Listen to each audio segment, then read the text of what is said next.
Hello guys, మీరు కనుక gold loan కోసం చూస్తున్నారా? ఈ 3 పాయింట్స్ మీకు ఉపయోగపడవచ్చు. నోటీస్లో పెట్టుకోండి. ఫస్ట్ థింగ్ వచ్చేసి రేట్ ఆఫ్ ఇంట్రెస్ట్. ఎక్కడైనా గోల్డ్ లోన్ తీసుకోవాలనుకుంటే ఆ బ్యాంక్లో రేట్ ఆఫ్ ఇంట్రెస్ట్ ఎంత ఉందో ఒకసారి చెక్ చేసుకోండి.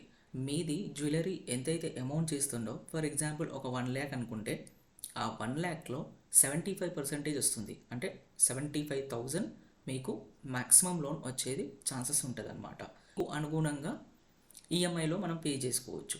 ఇక్కడ ఇంకో పాయింట్ ఏంటి అంటే ఈఎంఐ కూడా సిబిల్కి రిఫర్ చేస్తారా అంటే మనం జనరల్గా లోన్ తీసుకున్నప్పుడు ఏదైతే ఈఎంఐ మనం పే చేయకపోతే అంటే సిబిల్కి వీళ్ళు రిపోర్ట్ చేయాల్సి వస్తుంది అనమాట, మనం ఈఎంఐ పే చేయకపోతే. సో సిబిల్కి అయితే వీళ్ళు యాస్టీస్ ఏ లోన్ అయితే మనం తీసుకున్నప్పుడు సిబిల్కి రిఫర్ చేస్తారో ఈ గోల్డ్ లోన్కి కూడా సిబిల్కి రిఫర్ చేస్తారనమాట. సో కేర్ఫుల్గా మనం పే చేసుకుంటూ ఉండాలి వితౌట్ స్కిప్పింగ్.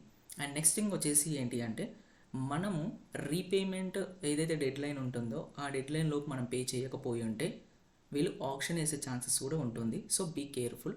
మనం అన్నీ కూడా డాక్యుమెంట్స్లో చూసుకొని ప్రాపర్గా అన్నీ అండర్స్టాండ్ అయిన తర్వాతనే లోన్కి వెళ్ళాలని. అండ్ నెక్స్ట్ థింగ్ వచ్చేసి ఏంటి అంటే గోల్డ్ లోన్స్ చాలా వరకు అందరూ అవైల్ చేసుకుంటూ ఉంటారు, ఎందుకంటే దీనికి చాలా పెద్ద ప్రాసెస్ అయితే ఏం ఉండదు. ఎందుకంటే మనము జ్యువెలరీ ఇచ్చి దానిపైన లోన్ తీసుకుంటున్నాం కాబట్టి ఇన్కమ్ ప్రూఫ్స్ కూడా ఏం అవసరం లేదు. బట్ లోన్ అవైల్ చేసే ముందు ఖచ్చితంగా ప్రాపర్గా మొత్తం డాక్యుమెంట్స్ని చదువుకోవడం ఎందుకైనా మంచిది. Please like, share, subscribe.